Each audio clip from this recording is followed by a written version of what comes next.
របៀបដែលយើងអាចធ្វើ logo សាញនិង effect បែបនេះនៅក្នុង Adobe After Effects សម្រាប់ effect មួយនេះគឺអ្នកនរគ្នាអាចធ្វើបានទៅលើគ្រប់ logo ឬក៏ icon ឬក៏រូបភាពក៏បានដែរអញ្ចឹងជាដំបូងនៅក្នុង After Effects បន្ទាប់ពី select នៅ layer ដែលអ្នកនរគ្នាចង់ដាក់ effect នឹងហើយយើងមើលមក panel effect and preset បើសិនជាអត់ឃើញ panel ហ្នឹងទេអ្នកនរគ្នាអាចចូលទៅ window ហើយយើង check កន្លែង effect and preset អញ្ចឹងគឺយើងនឹងឃើញ panel ហ្នឹងហើយបន្ទាប់មកនៅកន្លែង panel ហ្នឹងអ្នកនរគ្នា search ថា CC Light Sweep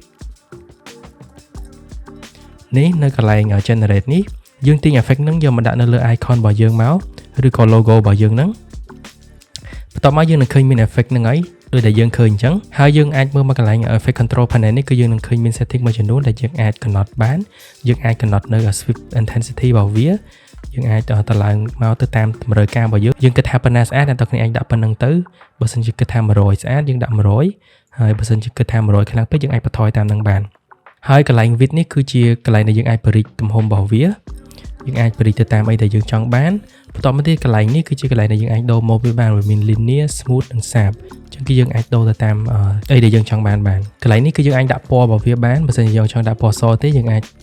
ដូរទៅពណ៌អីផ្សេងទៅក៏បានដែរបន្តមកទៀតដើម្បីធ្វើការ animate វាអ្នកនរគ្នានឹងឃើញមាន point មួយ point កន្លែងនេះដែលយើងអាចធ្វើការ move វាបាន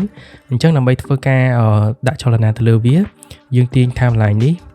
ប្រហែលជាប៉ុណ្្នេះមកហើយអ្នកនរគ្នាទាញ point នេះមកឲ្យអស់បែបនេះមួយទៀតអ្នកនរគ្នាក៏អាចដូរនៅ direction របស់វាផងដែរយើងអាចចង់ឲ្យដាក់វាទៅខាងណាក៏បានយើងអាចសេរីនៅកន្លែងនេះអញ្ចឹងសម្រាប់ខ្ញុំគឺខ្ញុំចង់ដាក់វាដក30បែបនេះហើយខ្ញុំចង់ animate វាពីខាងក្រោមនេះទៅដល់ចែកខាងលើនេះអញ្ចឹងយើងអាចទាញ point នេះមកវាមាន point 2តែយើងកុំទាញ point កណ្ដាលនេះពួកអីអានេះគឺជា point របស់ logo ហ្នឹងទេអញ្ចឹងគឺយើងទាញ point របស់ effect ហ្នឹងមកគឺខ្ញុំចង់ animate វាបែបនេះពីខាងក្រោមទៅខាងលើបែបហ្នឹងអញ្ចឹងជាដំបូងនៅ start frame យើងអាចចុចមកលើកន្លែង center ហ្នឹងបានដើម្បី start frame យើងអាចយកអក្សរ U ដើម្បីយើងអាចមើល frame របស់យើងបាននេះគឺជា frame ដែលយើងបានបង្កើតបន្ទាប់មកយើងអាច move បន្ទាត់នេះមកខាងមុខបែបនេះទៅតាម frame ដែលយើងចង់បានយើងចង់ឲ្យវាលឿនឬក៏យឺតយើងអាចសេរីទៅតាមហ្នឹងបានហើយបន្ទាប់មកគឺយើងចាប់ទាញ point ហ្នឹងទៅខាងលើបែបនេះយើងអាច replay មើលបាន